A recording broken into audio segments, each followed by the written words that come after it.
এলাকার সন্তান হিসেবে বগুড়াবাসীর ভোট চান তারেক রহমান। এই নির্বাচনটির ব্যাপারে আমাদেরকে অত্যন্ত সিরিয়াস থাকতে হবে, কারণ এই নির্বাচন আমাদেরকে দিক নির্দেশনা দেবে যে আগামী দিনে দেশ কোন দিকে পরিচালিত হবে। এই মুহূর্তে আমার আপনাদেরকে কিছু দেবার নেই। আজ এই মুহূর্তে আপনাদের কাছে শুধু আমার চাইবার আছে।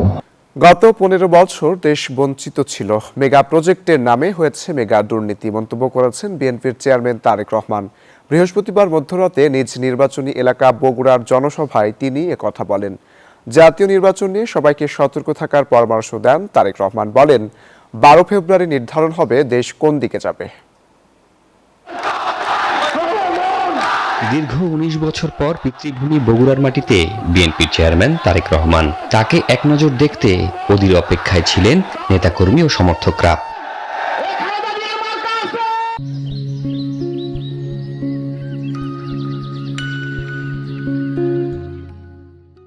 বৃহস্পতিবার মধ্যরাতে বগুড়া শহরের ঐতিহাসিক আলতাফুন্নেসা খেলার মাঠে নির্বাচনী জনসভায় যোগ দেন তিনি।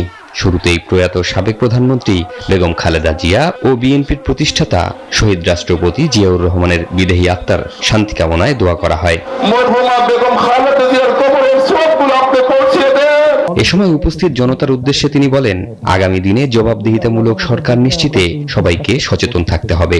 12 ফেব্রুয়ারি নির্ধারণ হবে দেশ কোন দিকে যাবে। এলাকার সন্তান হিসেবে বগুড়াবাসীর ভোট চান তারেক রহমান। এই নির্বাচনটির ব্যাপারে আমাদেরকে অত্যন্ত সিরিয়াস থাকতে হবে, কারণ এই নির্বাচন আমাদেরকে দিক নির্দেশনা দেবে যে আগামী দিনে দেশ কোন দিকে পরিচালিত হবে। এই মুহূর্তে আমার আপনাদেরকে কিছু দেবার নেই। আজ এই মুহূর্তে আপনাদের কাছে শুধু আমার চাইবার আছে। শুধু বগুড়া নয়, সারা দেশকে নিয়ে চিন্তা করার পরামর্শ দেন তিনি। বলেন, আগামীতে বগুড়াকেই সারা দেশের নেতৃত্ব দিতে হবে।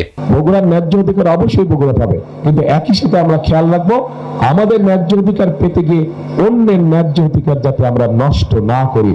আগামী দিনে আল্লাহ চাইতে আমরা সরকার গঠন করলে শুধু নিজের এলাকার কথা চিন্তা করলে চলবে না, আপনাদেরকে সমগ্র দেশের নেতৃত্ব দিতে হবে। গত 15 বছর দেশে মেগা প্রজেক্টের নামে মেগা দুর্নীতি হয়েছে উল্লেখ করে তিনি বলেন, দেশ পরিচালনার সুযোগ পেলে দুর্নীতির টুটি চেপে ধরবে বিএনপি। গত 15-16 বছরে শুধু একটি কাজ হয়েছে, মেগা প্রজেক্ট হয়েছে তথাকথিত, এবং মেগা প্রজেক্টের নামে মেগা দুর্নীতি হয়েছে। দেশের মানুষের সুচিকিৎসা, কৃষি উন্নয়ন ও শিক্ষা ব্যবস্থা নিয়ে ব্যাপক কাজ করার কথাও জানান বিএনপি চেয়ারম্যান। ঐক্যবদ্ধভাবে আমাদেরকে কাজ করতে হবে। আমরা কাজ না করলে আমাদের দেশকে আমরা গড়ে তুলতে পারবো না। শিহাব জাহিদ, নিউজ 24।